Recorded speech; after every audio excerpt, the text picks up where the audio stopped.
साथियों, हम आज भारतीय संविधान में जो वर्तमान में कुल 12 अनुसूचियां हैं उनके बारे में जानेंगे। कौन सी अनुसूची में कौन सा विषय है, इससे संबंधित प्रश्न पूछे जाते हैं। तो साथियों, शुरू करते हैं आज की अनुसूचियों से संबंधित महत्वपूर्ण जानकारी। और इससे पहले आप जयपाल सक्सेस पॉइंट के यूट्यूब चैनल पर नए हैं तो हमारे चैनल को सब्सक्राइब अवश्य करें।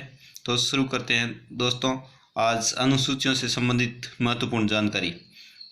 तो साथियों, जब भारत का संविधान लागू हुआ था उस समय या भारत के मूल संविधान में 8 अनुसूचियां थी, परंतु वर्तमान में भारतीय संविधान में 12 अनुसूचियां हैं। तो साथियों, ये प्रश्न कई बार पूछा गया है और प्रश्न को आपको ध्यान से पढ़ना है। प्रश्न ऐसे पूछ लिया जाए, भारत के मूल संविधान में कुल कितनी अनुसूचियां थी, तो साथियों आपको उत्तर 8 बताना है। और यदि पूछ लिया जाए भारत में वर्तमान में भारतीय संविधान में कितनी अनुसूचियां हैं, तो साथियों आपको 12 अनुसूचियां बतानी है। वर्तमान में पूछ लिया जाए तो 12 है, और आपको यदि पूछ लिया जाए भारत के मूल संविधान में कुल कितनी अनुसूचियां थी, तो साथियों आपको 8 बताना है।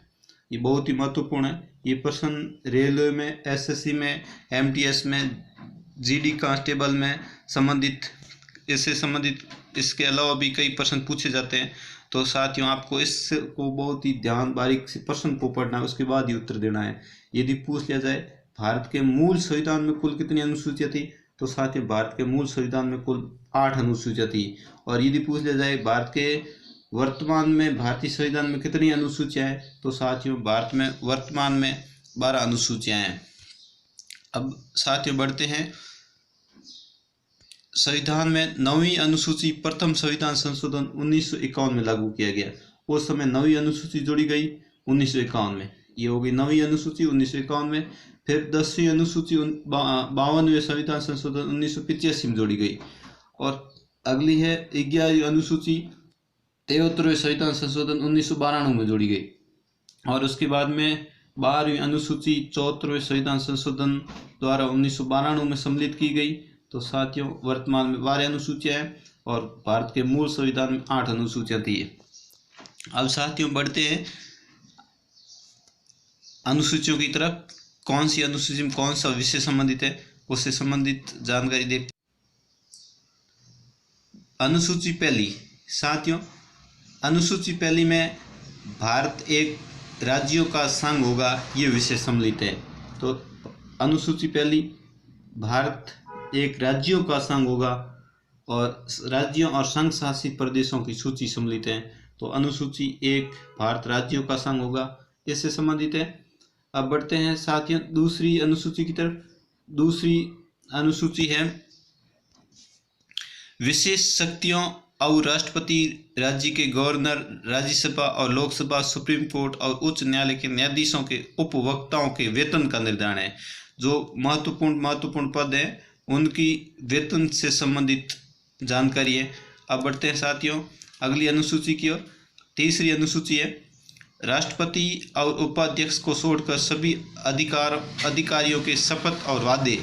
तीसरी अनुसूची में जो महत्वपूर्ण पद है राष्ट्रपति और उपाध्यक्ष को छोड़कर उनसे संबंधित शपथों का विवरण दिया हुआ है।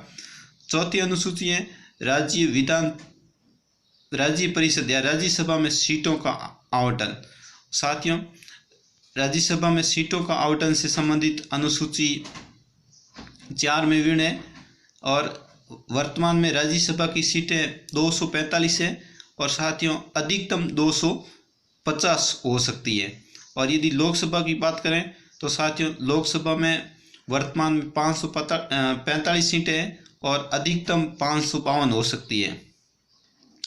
और राज्यसभा में राष्ट्रपति 12 सदस्यों को मनोनीत करते हैं, जबकि लोकसभा में 2 एंग्लो इंडियन समुदाय के सदस्यों को मनोनीत करते हैं। तो इस तरह से लोकसभा व राज्यसभा में राष्ट्रपति 14 व्यक्तियों को मनोनीत करते हैं।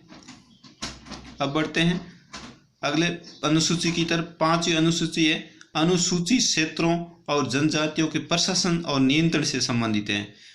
अगली 6ठी अनुसूची है असम, मेघालय, त्रिपुरा, मिजोरम और अरुणाचल प्रदेश में जनजातीय क्षेत्रों के प्रशासन के प्रावधान दिए हुए हैं अनुसूची 6ठी में। और साथियों, सातवीं अनुसूची बहुत ही महत्वपूर्ण अनुसूची है और ये कई परीक्षा में बार बार पूछी जाती है। ये संघ, केंद्र सरकार, मतलब जो संघ है या केंद्र सरकार है, फिर राज्य सरकार और उनकी जिम्मेवारियों की समवर्ती सूची। साथियों, संघ सूची और राज्य सूची और समवर्ती सूची, इसका वर्णन सातवीं अनुसूची में। साथियों, इसको आपको ऐसे भी याद कर सकते हो, सात में पहले स आता है, तो ये सूचियों से संबंधित विवरण अनुसूची 7 में है। और साथियों, यहाँ पर 3 अनुसूचियों में शक्तियों का विभाजन किया गया है, केंद्र सरकार, राज्य सरकार और समवर्ती सूचियाँ।